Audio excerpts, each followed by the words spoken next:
Well, I think it's fair to say the press botched its coverage of the 2016 election. Afterward, the press tried to blame its failure on a glut of fake news, and then widely proceeded to publicize a bunch of bogus stories itself. Small wonder, then, that a recent Emerson College poll found that the public trusts the Trump administration's honesty substantially more than it trusts the media.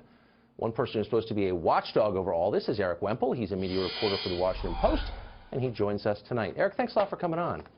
Pleasure. So, I'm in the media, I read your column, I read the Washington Post, I read it most of my life, and in the past couple of months I've seen a lot of stories, including some from you, accusing people of basically carrying water for the Russian government, and that's the Russian government's in the news today. So I thought I would ask you about something I've wondered about for a long time, which is that the Washington Post, for years, many years, has literally carried paid propaganda from the Russian government, a section called Russia Behind the Headlines. It looks like newsprint. It's designed to fool readers into thinking it's real. And it's pure propaganda paid for, distributed by the Russian government with stories like, you know, we're doing a great job in Crimea.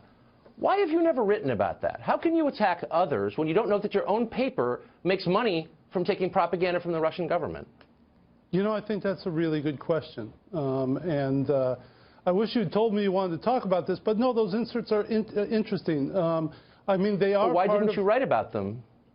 That's a good question. I think, you know, I got a lot to write about, but I am interested in that topic, and I appreciate you bringing it up. But it's your own paper. But hold on. I mean, you cover the media. I do cover the media. I'm just interested. I do cover the media. I believe there are several newspapers that do run these inserts. I think China has one as well. Right, that's right. They are what's known as native advertising, where there are signs to the reader that this is not your approved journalism. And I do think that people, subscribers to the Washington Post and the New York Times and other places that run these things, can differentiate between the news that is in the paper proper and the news that is in the Russia, China, so on and so forth insert. That's really your answer? Because they're well, I would say two things. One, I remember a very famous piece that you did attacking Politico for running native advertising, Mike Allen in particular, and you were all spun up into moral outrage over native advertising. And you never noted, again, that the Russian government is printing something in your paper designed to fool people, filled with the crudest kind of propaganda, but you didn't even notice it somehow. But I'm not surprised, because in case after case, you fail to cover your own paper, running fake or misleading things. And I'll just give you a couple of examples in case you didn't see them. On February 14th, hold on, Mr. Carlson. I need to back you up there on that, back up there on that premise. The thing that I wrote about Mike Allen was a different case altogether. It was a headline that said native advertising pioneer. That was a cheeky way of saying that he was folding endorsements of companies and so on and so forth into the very text of his newsletter. There was no attempt whatsoever to differentiate that from advertising. They had sponsors in that newsletter, and so I reject the premise 100%. But, you know, But you still can't answer why your paper intentionally tries to fool readers into believing that Russian propaganda is news and that you haven't bothered to cover it. And your job is to cover the media. I think that's what it says in your columm. But again, February 4th, your paper reports that Steve Bannon, it is true, Steve Bannon drives over to the Department of Homeland Security to advocate for Trump's executive orders. The story turns out to be totally false. It didn't happen. And by the way, your reporters never even called the White House to ask. That's fine. We all make mistakes. You didn't cover it. You didn't cover on January 26th when the State Department fired its entire management team, so said your headline. The story turned out to be totally a crock. You didn't cover that. Why don't you cover your own paper's shortcomings is the question. I think you missed something, Mr. Carlson. Would you look back, I believe it was in January as well, the Post reported something that wasn't quite straight about, I believe it was a power plant up in Vermont. I wrote a very hard-hitting piece about that situation. And if you go back... No, you didn't. I read the piece. You want to read what you read? What you wrote? By the way, two of your reporters reported that the Russian government had broken into and hacked the U.S. electricity grid. They were wrong.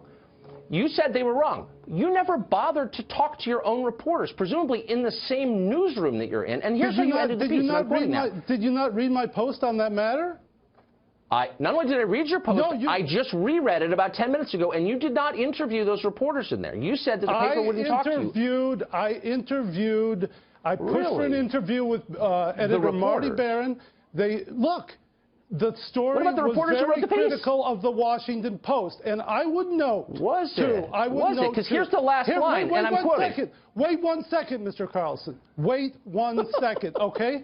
And there's a high-pitched laugh. I appreciate the high-pitched laugh. Anyway. I appreciate your failing to give me an answer. What's the answer? All right, there are few, if any, news organizations that allow their in-house media reporter to do as much coverage of their own shop as Fred Hyatt and Marty Barron allow me to do. And I'll cite you a few examples. Then you just declined to do it? Is that what you're saying? They allow you, but you out of cowardice, refuse to? Like, what are you saying? I did a story about, I don't know how many months ago, about the failure of the Washington Post to get diverse professionals in the higher ranks of the paper. I also broke the story within the Washington Post. Wow, good for you. But you're not answering my questions about why you did. These are real stories. They're not about diversity in your newsroom. And you didn't interview the reporters who wrote the story. And then you end with this. The missteps mar an otherwise spectacular run for the Post. Now, when you write something that brown-nosy, do you feel guilt? No. Do you feel like I'm doing my job as a hard-hitting media reporter? A spectacular run of my own publication, my own employers? Finish the Post, Mr. Carlson. Read till the end, please. That's actually that's the end of it. And then you go on. Read the entire last paragraph, please, for me. Oh, is that where you interview the editor who assigned the piece, the reporters who screwed it up? You get to the question of how it happened? Oh, that wasn't in the piece. I don't have it in front of me. Because you were afraid to track it down because you work there. Yeah. No. And I will continue. I also broke at the Washington Post the story of how, this is a couple of years ago, a few years ago, the advertising side of the paper was putting the arm on the magazine to push content in a certain direction. Was it Russian propaganda? Oh, you missed that story. Well, you're quite the sleuth, aren't you? It's actually in the paper when you open it up in the middle of it. Mr. Carlson, did you do anything on Bret Baier's report that there would be an FBI investigation related to the Clinton Foundation? What did you say? No, but I think that you did. Actually, Eric, I think that you did. Let me talk. I'm not the self-described media reporter. No, I'm just let me talk. I don't cover the media. You do. Oh, yeah. Well, you cover media every single day. I watch you. Ooh, everybody on Fox News covers the media. No, I think that's your job, Eric. Of Fox News. Listen, Mr. Carlson, I want to ask you. Well, you would know because you're a little obsessive about Fox News, I notice. You've covered Fox News in the last 10 months 23 times more than MSNBC. And look, you've got a political agenda. You're a lefty. You're angry about politics. I get it. But here's my question to you. Does Jeff Bezos, who owns your paper, does Marty Barron, who edits it, do they ever call you and say, good job, Eric. You're doing a real good job as a media critic? Do they ever tell you? I'm just a sincere question. Do they ever say that to you? Let me finish with an earlier point that you just seemed to steamroll me on. But what did you say when Bret Baier reported falsely that there would be an FBI indictment, there would be a federal indictment related to the Clinton Foundation 1 week before the election against Donald Trump? Yeah. What did you say about that? As a media reporter, we'll have to go back to the tape. So you're saying, look, Eric, look, I get it. You can't answer the question. So you're saying that I somehow have an obligation to be a media reporter. But I'm not a media reporter, and you are. And you get a lot of mileage out of it. I'm Mr. Media Reporter. I'm brave. They give me all this rope, and I can do whatever I want. But you don't. And instead, you single-mindedly pursue your political agenda. And my question is, please answer it. Does the owner of your paper, Jeff Bezos, who runs Amazon, does he ever call you and say, good job? Or does Marty Barron ever say, you're doing what we want you to do? Are you acting on their instruction? Do they notice what you're doing? What do they think of it? My direct boss is Fred Hyatt. I do not. Does he say, good job, Erik Wemple? Like, really insightful. Does he ever say that? I'm wondering. I wouldn't quote him as that, and I don't appreciate the puerile angle of inquiry here. It's not puerile, it's sincere, because I don't see you as a media critic. I see you as a political hack acting out his political beliefs on paper with the cover of media criticism. I'm just a media critic. No, and everyone who reads you knows that. And I'm wondering, do your editors know that? Do they read it and say, you're really covering the media straight? Do they think that? I believe I do cover the media straight. Today, for example, do you really see think what that? I wrote today?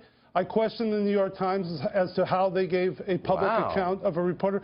Look. Oh, you questioned your competitor. That's very brave. But do you ever question yourself? Do you ever question your own paper? Carlson, I don't think you do very much. I will put the Washington Post, in the freedom that I have and the times that I have criticized my own paper against anyone in this industry.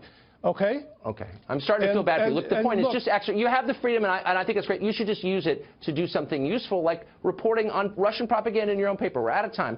Erik, it's great to see you. Thanks a lot for coming on. And of course, I hope you'll come back.